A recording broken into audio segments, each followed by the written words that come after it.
Hello, everyone.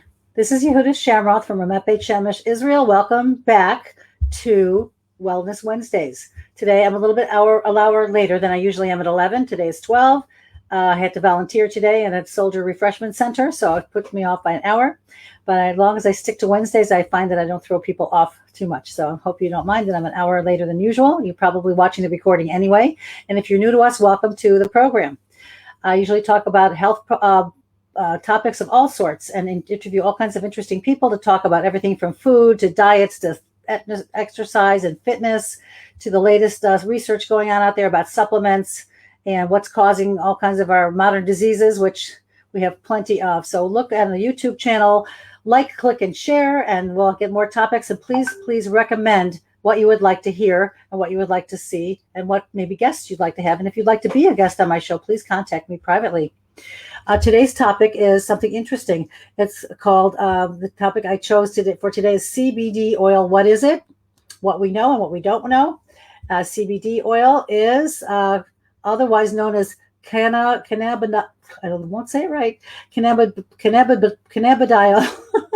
Cannabidiol. I know I can say the CBD, cannabidiol. That's the other word for it. It is a cannabinoid, and it's a chemical compound that acts throughout the body and in certain parts of the brain, and is becoming increasingly popular in the health world. And it comes from the cannabis plant, and that's where it gets the name cannabinoid. I can say it.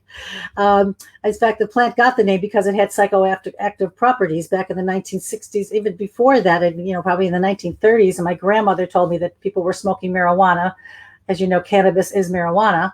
And I'll tell you the difference between cannabis, marijuana, and CBD. There is a big difference. That's what we're here to discuss today. I also have a special guest to tell us her take on it. Her name is Hannah Furie. She's a registered nurse, and she's a massage therapist, and she's in school for Chinese medicine at this point. And she's also a certified counselor for CBD oil. THC. I think I should start over. Anyway, okay, let's get on to the slideshow.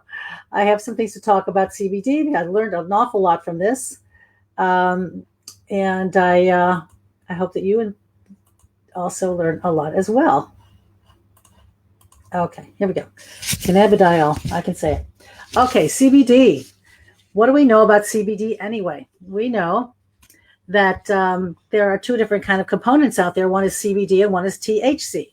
THC belongs to the marijuana plant, and that is called tetrahydrocannabinol, which is responsible for the high you get from marijuana, okay? It is a psychoactive substance, and it is derived from the marijuana plant, which I'll discuss, and the cousin plant is called hemp. They're very, very similar plants, but they're two different distinct plants. One has THC in it, and one has CBD in it. And CBD is derived from the hemp plant, as I said, and there is no high associated with it. It is non-intoxicating, and some people have, we know this now, it's been proven that we have potential health and wellness benefits, and so they're this very far-reaching. And once we extract the cannabis plant, that part of the cannabis plant, or cannabis is also called hemp, it's a little confusing, but you can dilute it with a carrier oil, and it to improve its bioavailability to our body.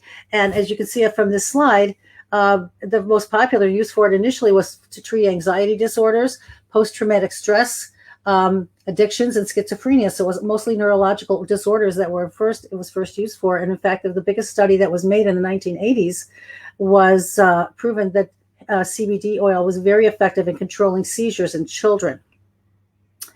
So what is CBD and what is hemp anyway? Okay, so and it's popular today because you can see it everywhere. It is not widely sold anywhere else in the world, but I know when I travel to America, I see CBD oil in Walmart. I see it in beauty shops. I see it in gas stations.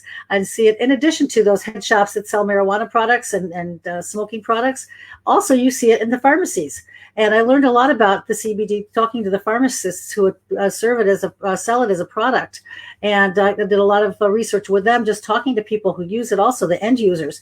I like to find people who use it because I'd like to get it over here in Israel to be used regularly, because people need something in between, acupuncture treatments and maybe even medications or surgeries or whatever they might have to help with all kinds of difficult situations.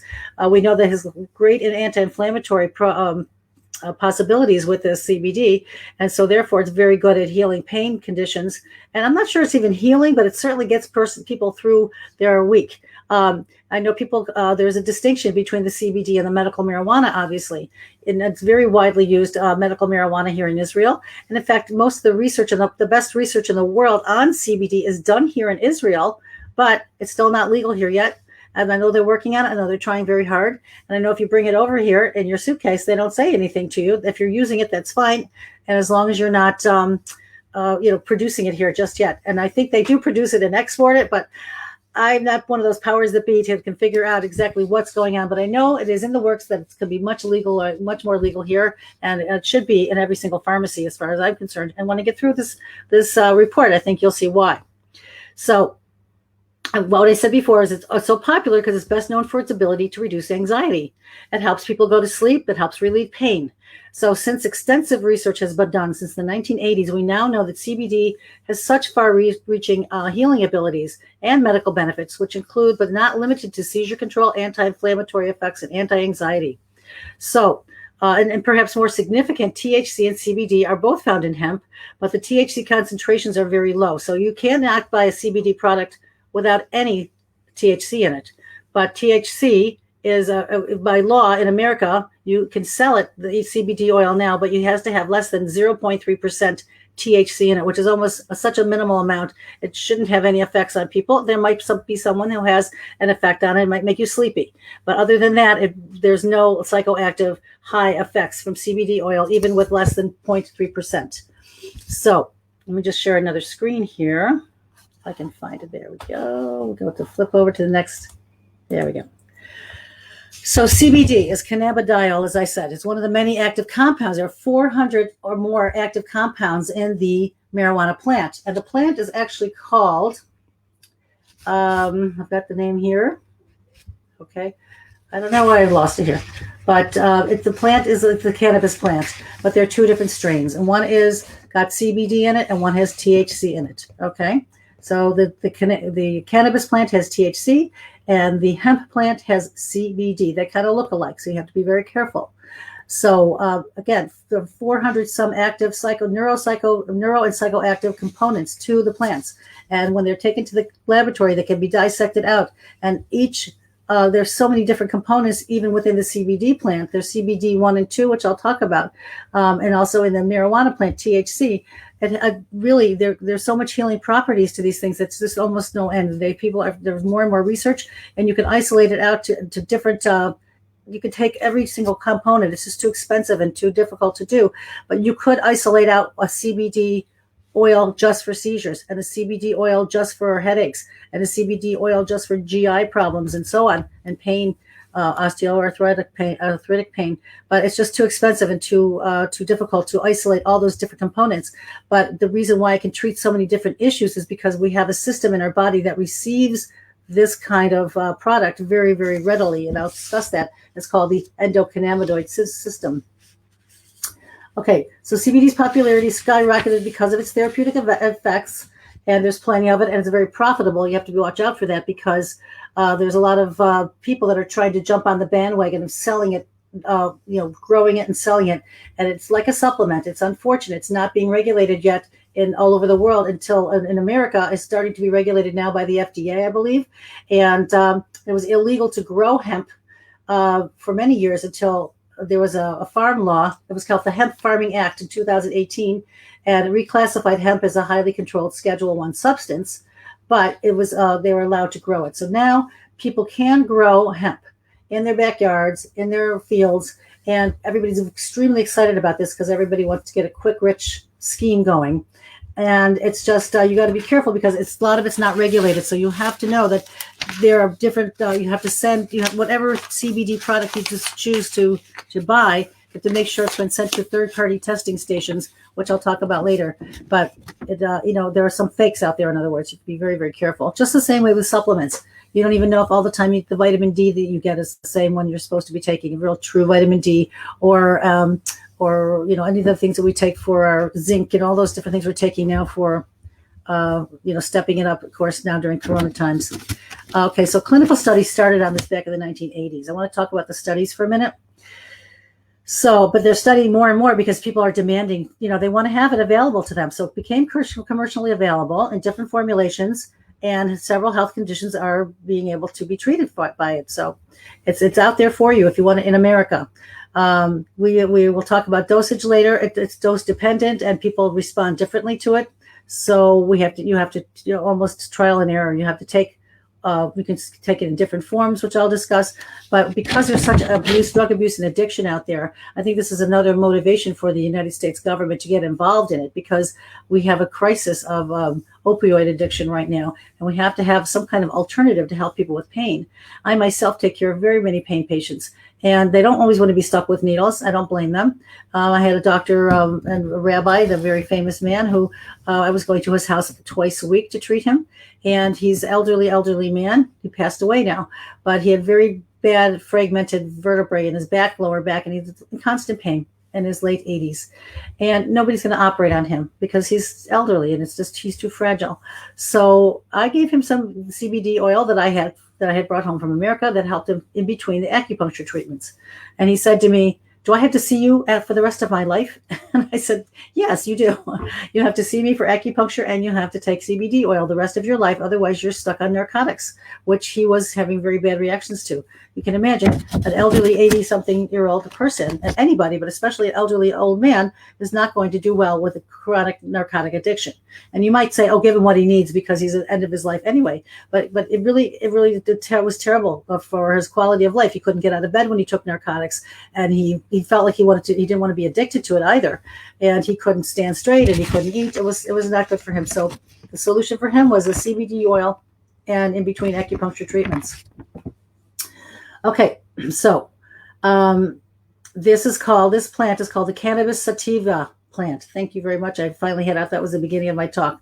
Okay, so its clinical use has been limited due to the effects of the central nervous system and the possibility of drug abuse and addiction, and that's from the marijuana side. So we know on the THC side, there is so much possibility for addiction. So that's why it's important to distinguish it from the THC cannabis plant from the CBD that comes from the hemp plant. So let's make sure we're very clear. We're working with hemp and we're working with CBD. And the only THC that's allowable in any kind of product in America has got to have less than 0.3% THC, which is very, very little. Okay, so I want to talk about the studies, but I think you know that they've found so many different uses for CBD over the years. And the body is very, very easily adapted to this type of chemical or this type of product. Okay. Why is that? Okay, again, here's CBD versus THC. CBD comes from hemp. It's non-psychoactive. It contains less than 0.3% THC. And THC comes from the marijuana plant. Okay, and this is very important to remember. It contains 15 to 20% THC, a lot of psychoactive behavior, a lot of high, a lot of craziness, hallucinations, and so on. You don't want that. You want CBD, non-psychoactive, hemp plant, less than 0.3%. Okay, that's what we're shooting for. Don't ever go with anything more. Okay, so there's something interesting called the endocannabinoid system in our bodies. And this has been studied widely, but still now there's much, much more interest in it because of the CBD oil, and everybody's asking about it, everybody's using it. So we know that hemp is a cousin plant to the marijuana, and they're very similar, and they both are very well adapted to the body because we have something called an endocannabinoid system in our body that is found everywhere in the brain, in the immune system, especially for CBD.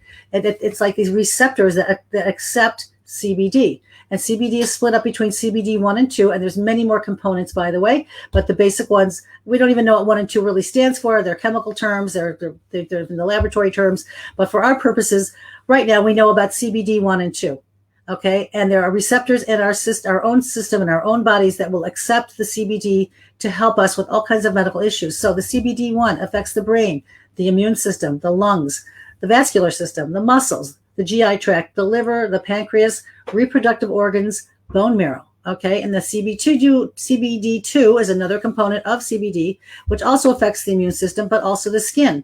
People are using it for acne now. Liver and bone marrow. People are using it for cancer. Pancreas, spleen, and bones. People with osteoarthritis. So you can see that whether you end up with a product that has CBD1 or CBD2, you can look at it. It should be on the label. Everything should be labeled very, very well. But in any case, the CBD oil will be accepted very readily by the endocannabinoid system, which is found, these are receptors, signaling molecules, and metabolic enzymes that most people don't even know about these. And there's such a building body of research about it right now. They're knowing more and more about it. So it was first discovered that these cannabinoid receptors and enzymes will accept the CBD and use it for healing purposes, decrease the inflammation, and it actually it alters the brain reaction to what's happening. So the brain can perceive pain as not pain anymore, and inflammation will go down. Actual physical things happen.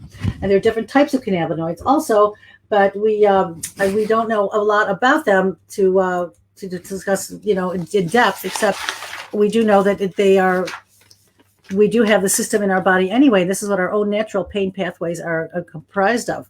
So the ECS, or the endocannabinoid system, is responsible in our own bodies for relaxation, metabolism, sleep, and memory. So we already have these systems at work in our body. So the CBD, when added to our body, plays into this, and your body works with the CBD. In other words, your body accepts it and works with it. If your body's not regulating relaxation and metabolism and sleep and memory on its own, then the CBD helps with that quite a lot. Okay, so the ECS, or the endocannabinoid system, is also responsible for more complex functions like neuroplasticity. That means the brain's ability to receive information and perceive it more healthily, in a more of a healthful way. Like a trauma, to relive the trauma is not a good thing, but if we could remember a trauma without reliving it, that's neuroplasticity, for an example. It modulates embryonic development. It has a neuroprotective ability. Immunity, inflammation is regulated, and increase immunity and decrease inflammation from your system. Your own innate system does this, and the CBD helps. Apoptosis, which is getting rid of all the debris in the body.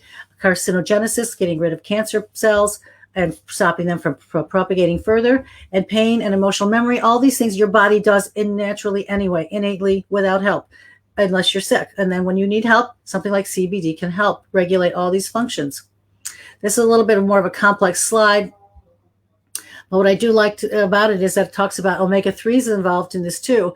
And omega-3 is part of the endocannabinoid system, which is why we need omega-3s for brain health. We're always told to take omega-3, take omega-3. It's because it's important in this whole endocannabinoid system that regulates so many important functions in our body. And the CBD1 and CBD2 also will be received very well by the body to help regulate our functions.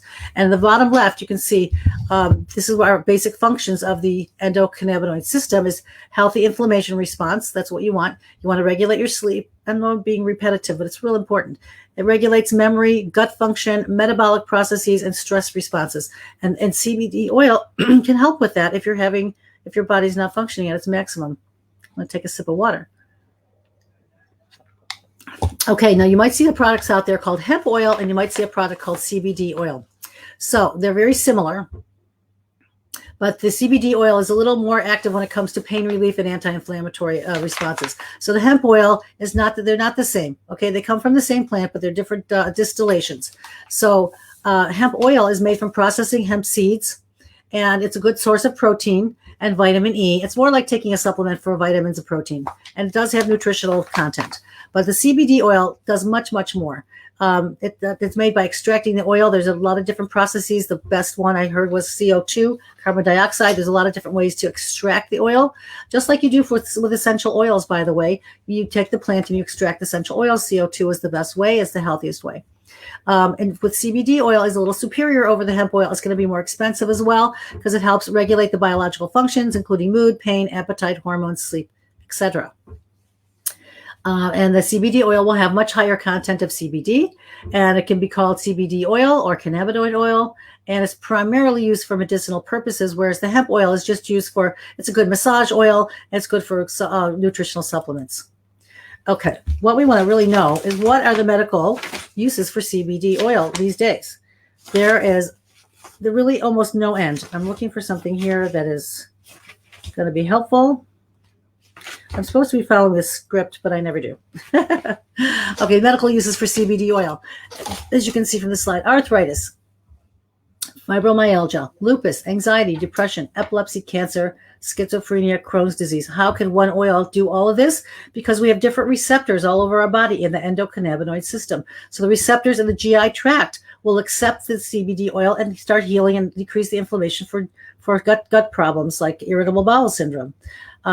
If you can't sleep at night, the receptors that are in the brain are going to that help the serotonin and also depression too, but to regulate the serotonin, the neurotransmitters for sleep, they're regulated by CBD oil.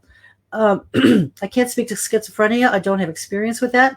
And cancer, I know the people with cancer usually take it, not because it's anti-cancer, not CBD, but it does help with symptoms of nausea and vomiting and pain. Epilepsy for sure. They've had proven studies that CBD oil without the THC can even still help epilepsy. Now, I do have a lot of friends and colleagues that are on, not colleagues, friends and patients and people that I know that are on medicinal marijuana. Now, that's going to be a lot stronger. And people do need that more in some instances. People with very, very bad chronic pain prefer the medical marijuana, because it really completely eliminates all their pain. It completely helps with their insomnia, completely helps with their seizures. So you have to work with your medical person about that. Your doctor you have to work closely. You can't get a license for medical marijuana without a doctor's script anyway. So hopefully you're being followed by a medical team and a physician to help you decide how much to take, when to take. But I feel bad for those people because they do become addicted. I wish they could instead get on the CBD oil. I wish we could offer it readily. It should be on this is my opinion, it should be on every single shelf in every single drugstore and pharmacy all over the world. So people could just buy it for themselves and the cost would be much lower as well. So fibromyalgia, that's diffuse muscle pain all over the body, which is inflammation, and arthritis, bone pain. So I really try to recommend people take this. I see so many patients. It helps with everything.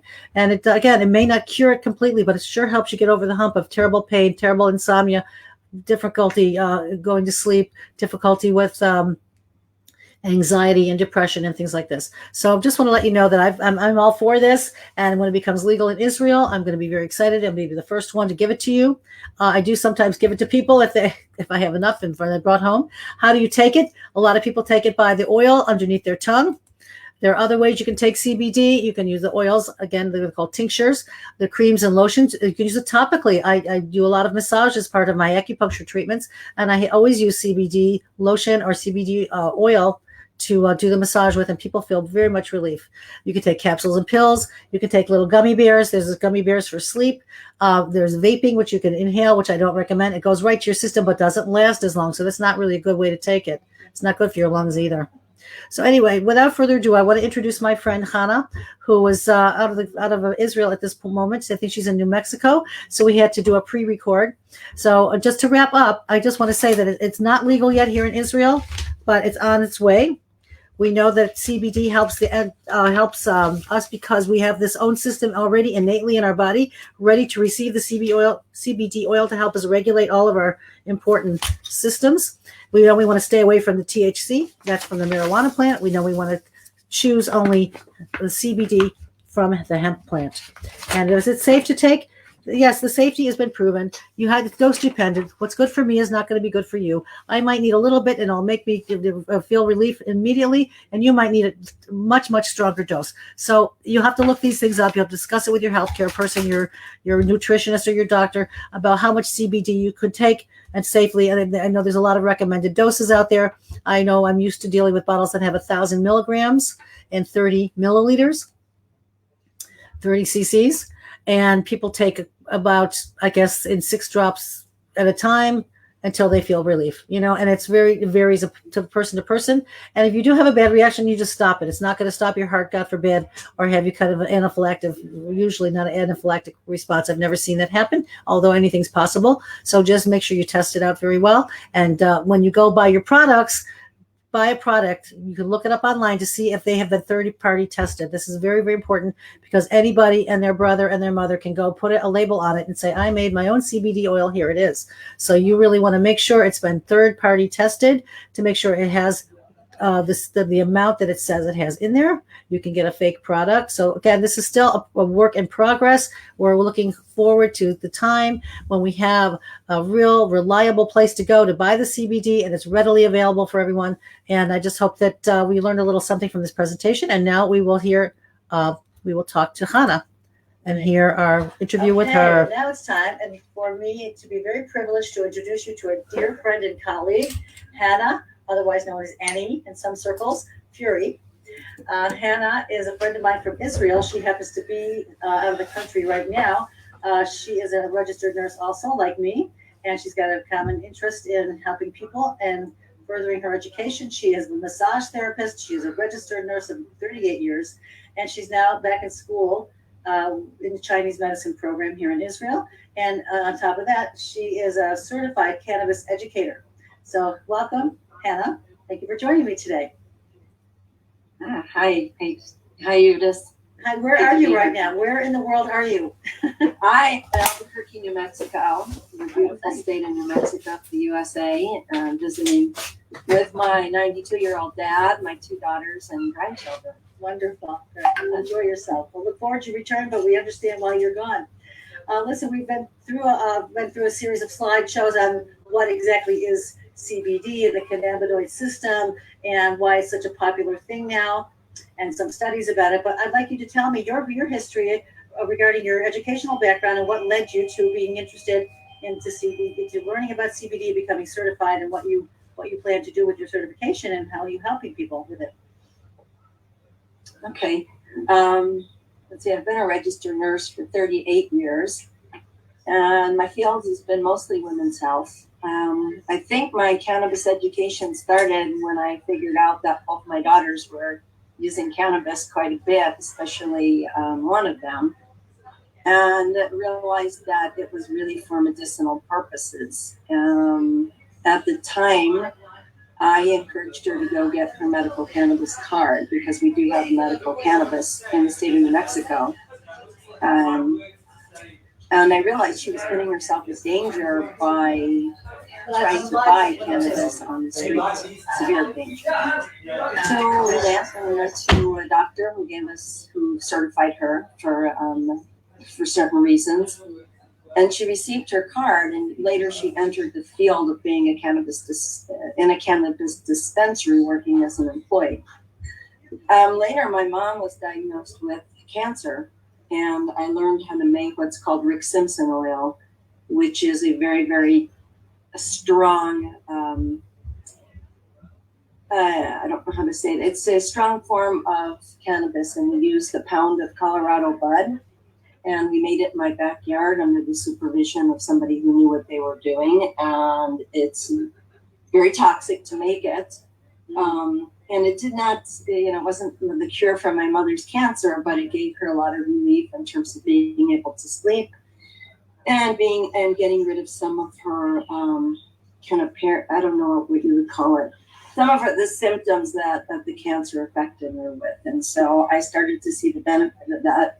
And a matter of fact, we were giving that to her through a G-tube at the time of her passing. So I started to get very interested.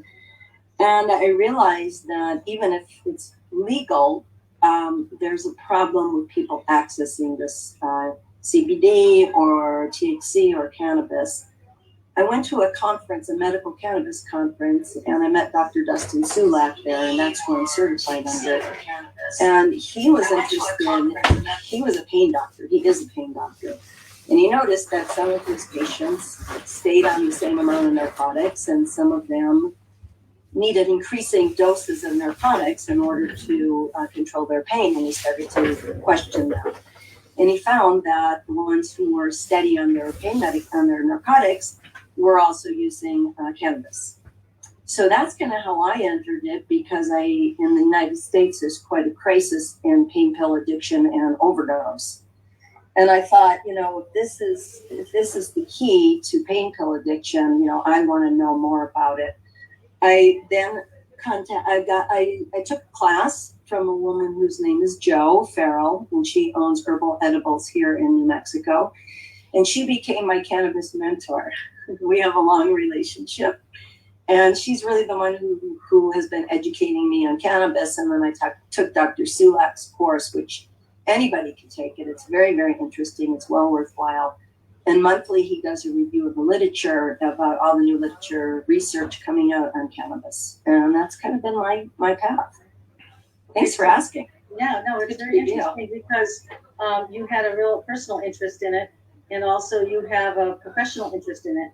And now you can take it even further by like helping other people, being their mentor also, because you're at a level now where you can be a mentor to someone like me. You know, I take care of patients a lot, and I don't always have the answers for them when it comes to these things. And I'm like you, I'm a Renaissance woman where I feel like I never stop learning, and I just never too many degrees that one can have, but I'm not there yet to become certified in this particular area. So I have to rely on people like you to really be my mentor and help me through things like this. So tell us what goes into, let's say if somebody comes, it's not just for pain.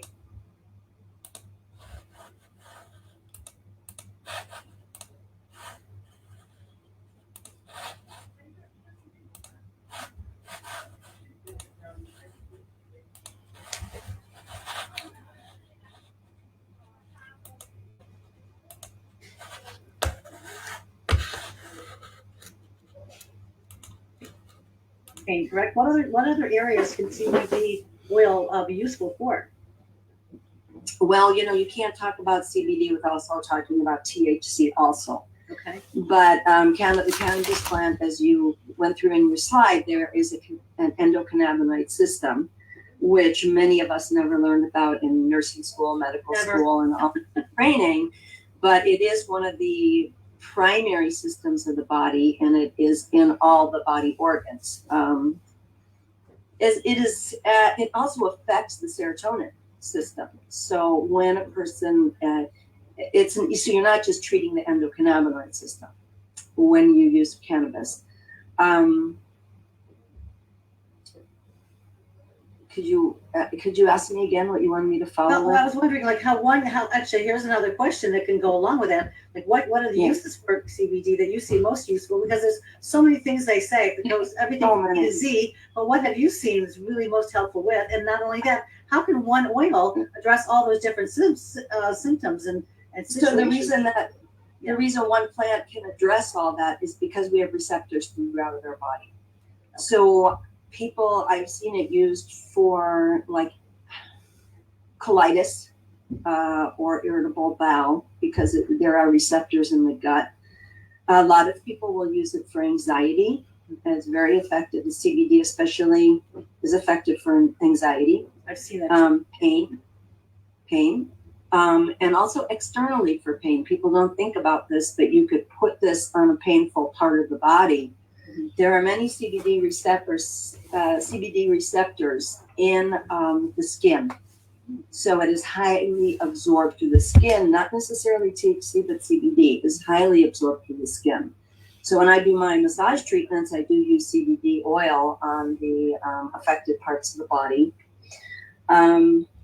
Sleep, and there's a mixed bag on sleep. Some people do find it helpful for sleep, but probably more important for sleep is that there is some THC with it. There can be the opposite effect where people are hyped up and not affected, and their sleep is affected poorly.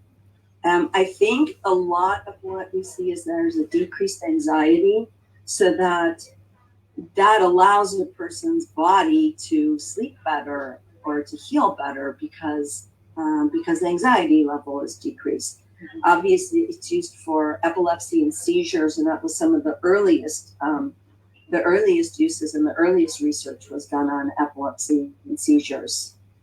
I think most people are seeking it out at this point for anxiety, pain, and sleep is what I hear the most common complaints. Okay. And I think in people of our generation, maybe we have smoked cannabis as a younger person and had some different memories of it. And it's a big hurdle to kind of get over that CBD and cannabis and THC are not these drugs that make us stoned and crazy and out of control.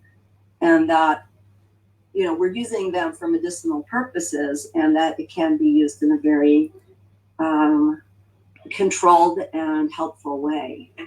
Right. I remember when I was a nursing student, they were testing it out on the marijuana, let's say, not CBD, but marijuana. They were testing out on cancer patients who had a lot of nausea and vomiting, and it helped them with the nausea and helped them with their appetite, obviously, because makes you hungry. That's one thing I remember. Yeah, it is really good for appetite. And we have to remember a lot of the early research, it wasn't standardized in the sense that they used any old cannabis, and actually some not so good cannabis that they could find. You know, they weren't isolating for what part of the cannabis. They weren't isolating for how much THC was in the cannabis, which we can now test. They were using some you know, so there was a lot that wasn't being controlled for in the early research. Right. Well, like supplements, which we're using a lot of nowadays. I think now people with the integrative medicine and functional medicine people feel that supplements are something we really need routinely now because our soil is so depleted of nutrients and things are so different than the way we were raised in terms of healthy foods. Yeah. But so they're not regulated, you know. So supplements are starting to be. But this is also something that in America now, CBD is under the USDA or something now. What is it under in America? Because there are some American people watching this. I was when I did some of my research showed it was approved by the USDA and is under research, and you can go and get a third party batch testing to see what's going on. Absolutely. Anything that you buy should be tested by an independent third-party lab. And it's not just tested for THC and CBD content. It will tell you what source it came from, where it came from. And then it's also tested for pesticide residues, mold, bacteria, heavy metals too, and what other components are in it. Yeah, right. So it is important to purchase something that has been tested. Okay. So what kind of things do you want people to look for when they're shopping for CBD? Because now I see there's quite a few things out there. And when I was first buying it in my early days, I was really shocked to find out that when I was traveling back and forth quite often until Corona, and I could buy it in the drugstores over there. And the only way I knew about it was that I would talk to the pharmacist that said, you know, why did you choose this brand? Because they were the ones. And I also, till today even, I choose it based on people who use it, the end users. I'll go into the head shops and I'll talk to the guys who sell it over the counter along with their pipes and their everything and the rolling papers and stuff. They're the ones that actually use it. And so I want to hear from the people themselves, like which brand they like too. I mean, they also care about the purity of the product and that kind of thing, obviously. But I don't want to just recommend to people something that's, I mean, I'm not asking you to make a recommendation, but I mean, we need to know that there are some fakes out there too as well, right? People have to be very careful. Yeah. They've done studies and found that most bottles do not contain what it says in the bottle. So it's important to look for a good manufacturer. And most of the times, professionals who are carrying these products will choose the product based on that third-party independent testing and that company that is that's making the product. But yeah, they found that it's whatever the bottle says is not necessarily what's in it. Also, there's very tricky labeling on the bottle where it will say 500 milligrams per, you know, or it will give a certain percent, but you can't translate that into how many milligrams per milliliter. How many milligrams are you getting in a drop if you're using a tincture? So I think it's very important to look at the certification and quality of the company and also the labeling. Okay. So there was a young woman and she and her husband went into business and they left Israel, went to America. They're so excited about their product, but it was, I think I shared it with you. We couldn't figure out what was actually in the bottle, and I couldn't use it on any patients. I couldn't recommend it to anyone because it was not clear. It might have been the best stuff in the world, but it wasn't clearly stated on there. So it was essentially a product we couldn't really use except for maybe massage, which is also good. It's fine to do that. Or if a person could use that as a supplement. Yeah. You know, as somebody who really did it, the dosing was not, that critical. And I think also maybe they did not have access to labs, whereas maybe in the U.S. they're going to have more access to labs that can test this. Right. And then of course each batch needs to be tested individually because that's how plant medicine goes. It's not the same from one crop to the other. Interesting. You're right. That's a good point. So tell us briefly the differences between like a full spectrum and a broad spectrum and an isolate.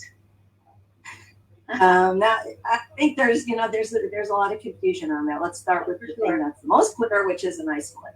So in an isolate, the plant is, the plant is taken and the flower is taken, and what is isolated is the CBD or the THC. So chemically, as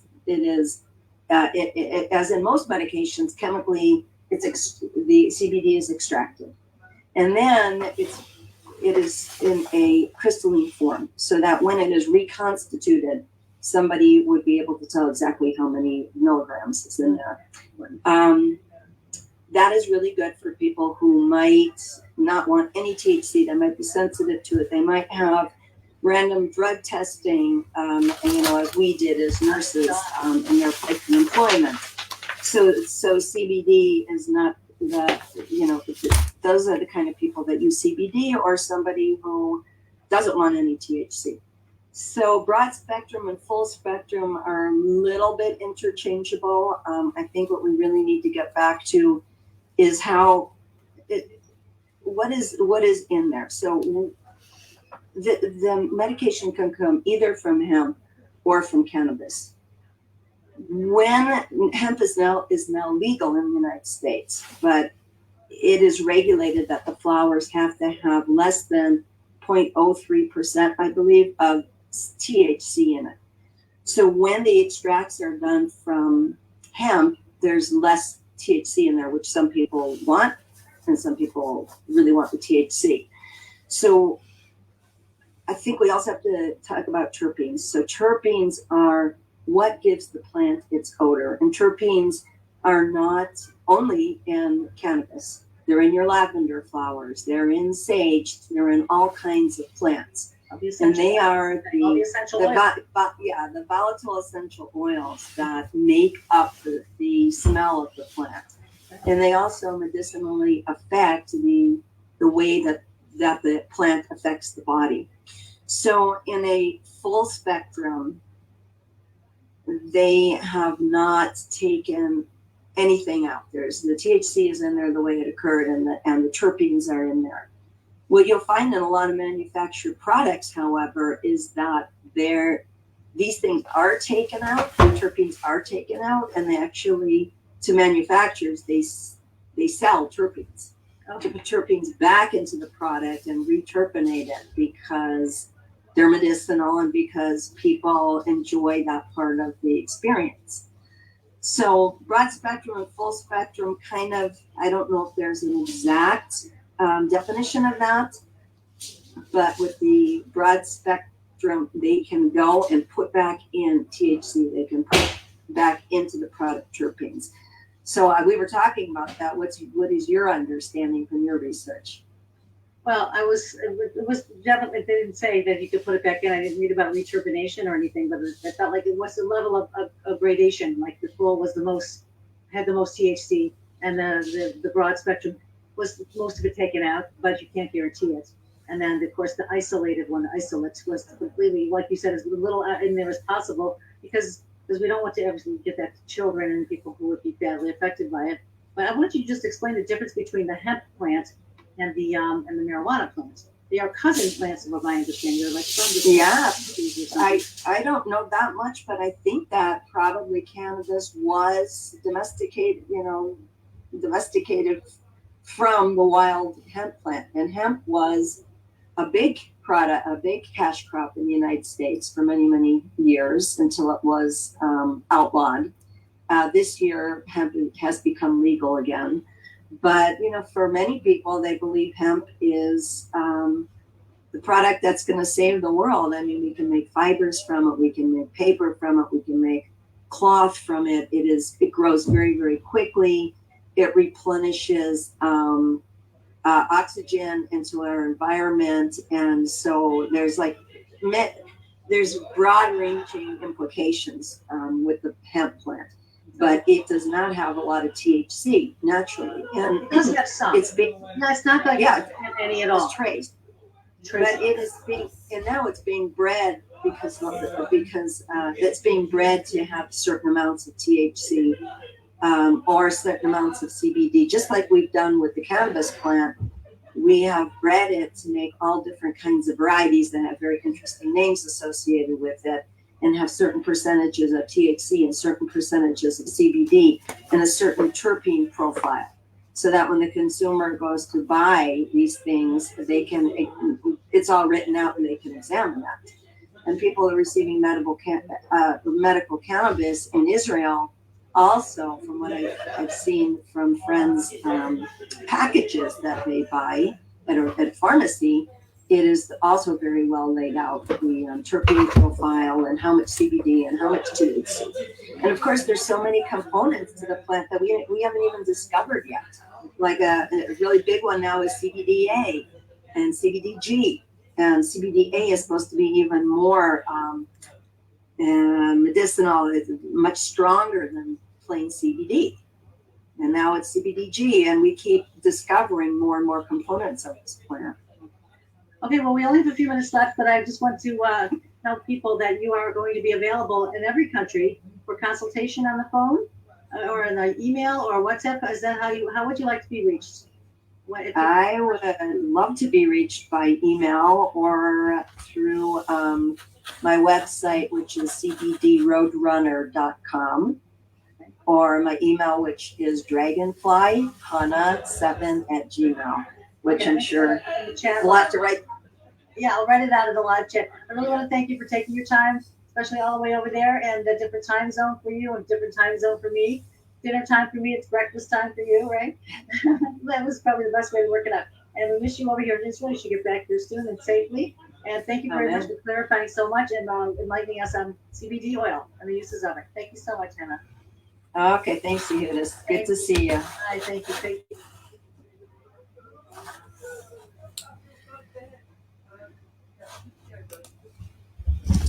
Okay, everybody, thanks for joining us this week of Wellness Wednesdays. We'll see you next time.